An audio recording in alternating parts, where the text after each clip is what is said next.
everyone, you're listening to Fantasy Football Uptick. I'm Jeremiah Blue, and today we're going to be going over my first half-point PPR mock draft of the year. With that, let's just jump right in.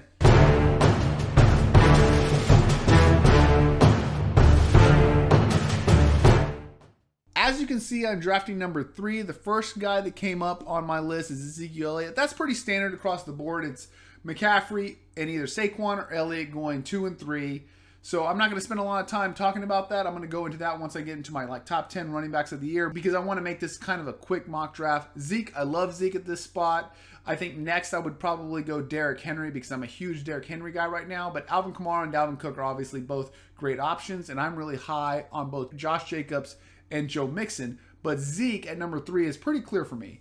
Where this draft gets interesting is after that, where we were talking about George Kittle and Patrick Mahomes going 2 and 3, because most people are going to be talking to you about drafting running back, which I totally agree with if the draft board falls that way. But I wanted to do this draft today to kind of show everybody that you can still put a good team together if you go tight end, quarterback, because where Patrick Mahomes fell to me, I think that was a value. Where Kittle fell to me, I don't know that was necessarily a value. I just kind of wanted to draft him just to kind of show you guys. I probably would go running back here, especially right now while the Philadelphia Eagles don't have another running back to compete with Miles Sanders. I think Miles Sanders is going to be really good. Even if they bring in a guy like, say, Devontae Freeman, I think that Miles Sanders is still going to be kind of the workhorse there and going to be very valuable. But if I compare George Kittle to the receivers that are going in this range, he would have finished inside of the top 20 last year, just outside of the top 10 at receiver. So with George Kittle, I can start them both at tight end and have a huge advantage. Or if I end up getting this year's Darren Waller at some point this year, then I can still start George Kittle at flex. So I don't really lose anything here. There's not a real big gamble going George Kittle at this point. I really like to get a tight end in the top 6. I think that's where the real drop-off in risk versus reward comes in there, where I don't think there's a lot of risk with Evan Ingram. I don't think there's a lot of risk with Darren Waller. I don't think there's a lot of risk with Mark Andrews. I don't think there's a lot of risk with Zach Ertz. And definitely I don't think there's a lot of risk with George Kittle and Travis Kelce. So I like to get one of those top 6 tight ends. I am high on that. But if I'm going to wait on any position this year, I'm waiting on tight end. I would love to land Lamar Jackson or Patrick Mahomes. In fact, right here, I actually have Mahomes ranked higher than Kittle, but I'm going to take Kittle because still Lamar Jackson and Mahomes are on the board, and I'm gambling here, and I'll do this a lot in drafts, is you basically look at the ADP, and when you're drafting number 3, it's really important to look at who's drafting 1 and 2, because that turn is really easy to kind of predict what they're going to do, right? So there's only 2 people in front of me that are going to possibly take quarterbacks. As long as one of them likes to wait on quarterbacks, which is the standard this year that people are waiting on quarterbacks, I'm going to be able to get Mahomes.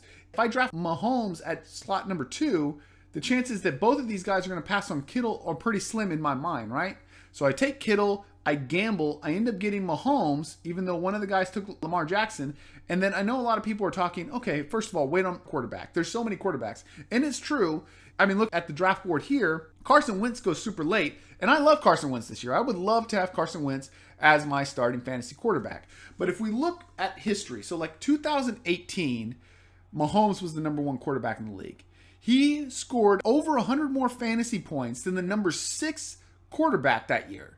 So even when you say you want to wait quarterback-wise, yes, you're going to get a quarterback that's going to put up a lot of points, commensurate with everybody else, but every once in a while there's going to be those quarterbacks that finish number 1 and they just outscore the rest of the pack by such a large margin, it's hard to beat those guys, right? Last year, Lamar Jackson outscored the number 2 quarterback by over 100 points. So if you're going to compare that to the number 13 running back, because that's where I'm at when I draft Kittle, right?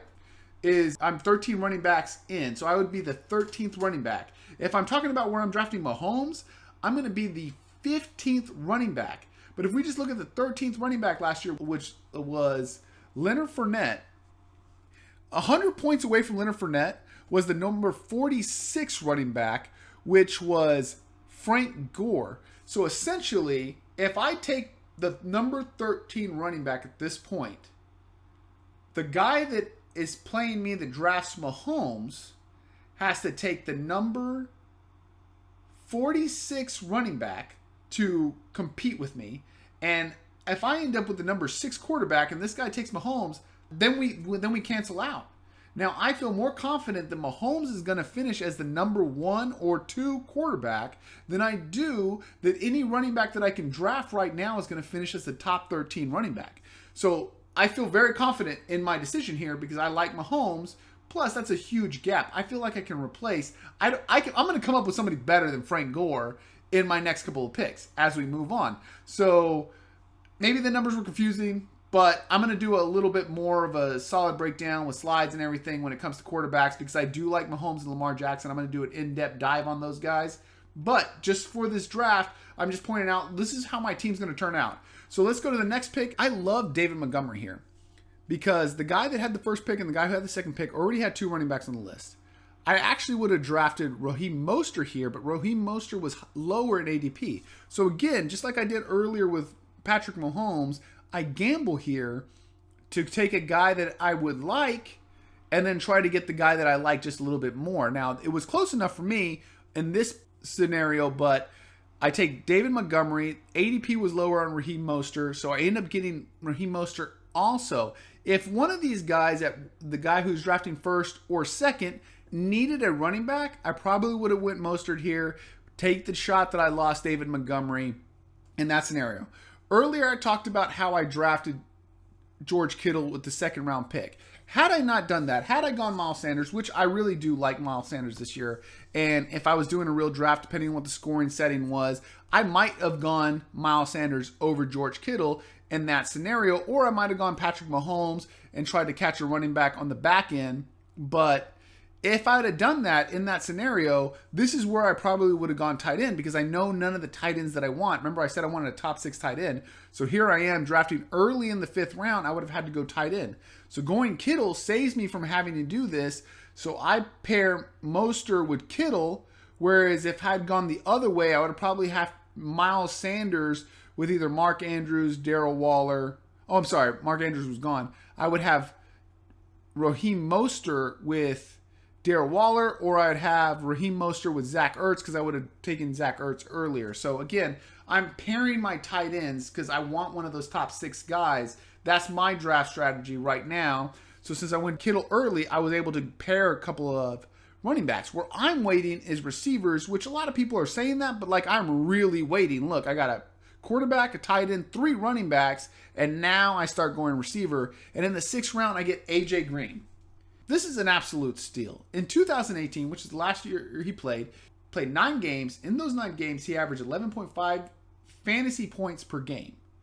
If we would compare that to 2019 and make that a 16-game stretch, because that's all we really need out of AJ Green is for him to actually make it to 16 games. If he makes it to 16 games, 11.5 would have been good for the number 5 receiver in fantasy football last year, if you don't count Antonio Brown, who only played 1 game.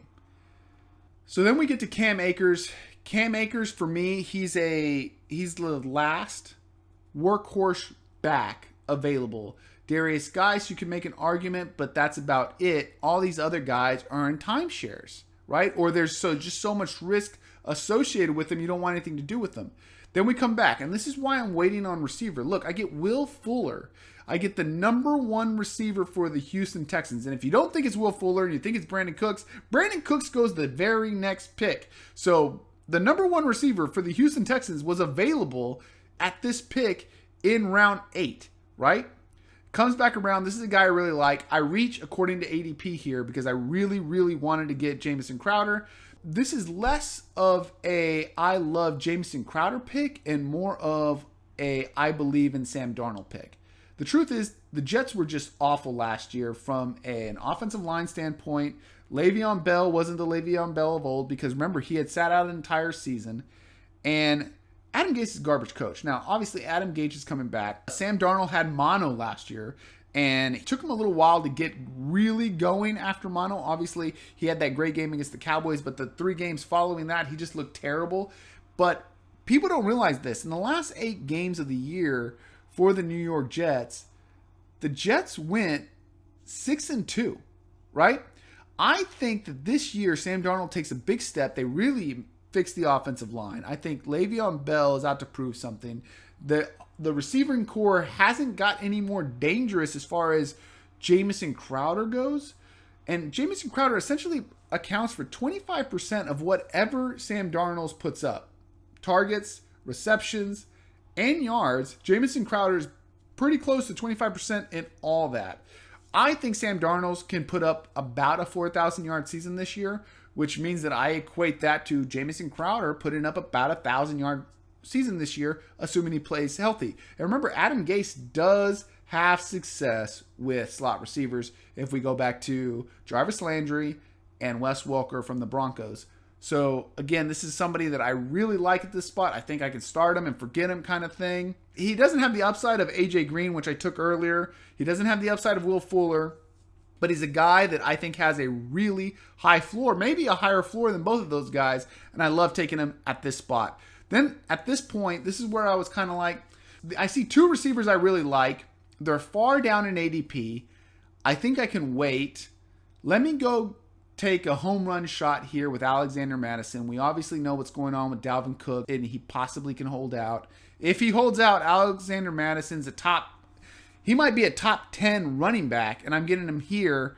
So I'm going to go ahead and take him because even if Cook holds out just a couple of games, 5 games say, Alexander Madison might get me into the playoffs because I sure as hell don't want to be playing that dude. And if Cook comes in, gets hurt, or does and I've been waiting for this to happen in the NFL, pulls like a Kawhi Leonard, where they're kind of hurt, but they're won the contract and they're not super hurt, so they're just saying they're hurt and staying out longer. Because NFL players have a history of playing injured. So somebody eventually is going to realize that the best way to hold out is to come in, get a little banged up, and then say you're too hurt to play, and then get paid while you basically hold out. So I've been waiting for that to happen. It's going to happen eventually. Maybe this is the year. Dalvin Cook, any kind of holdout situation, I want that backup running back. So I'm just going to go ahead and take him here. Again, I'm drafting way earlier at this point. So if something happens with the contract, I can always drop Alexander Madison. Or if something doesn't happen with the contract, I've got some leverage to trade Alexander Madison because the closer it gets the season, the higher his stock's going to go, and you're not going to be able to get him at this point. And I can definitely trade him to the Dalvin Cook owner, which is what I'd be looking to do going into the season. So the next round I accidentally didn't take a screenshot of, but I'll just let you guys know it was Desean Jackson. And I love Desean Jackson. And as you can see there, I got Jalen Reagor. So I actually took Desean Jackson, then Jalen Reagor.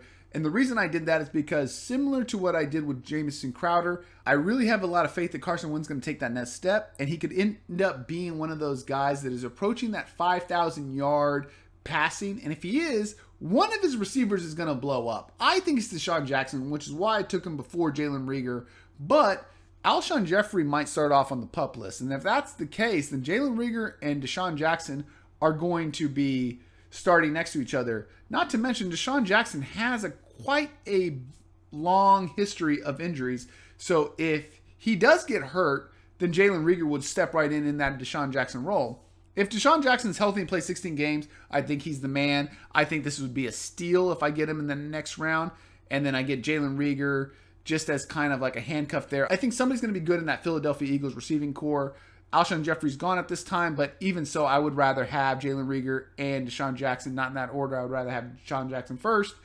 Then I go down, I take a defense.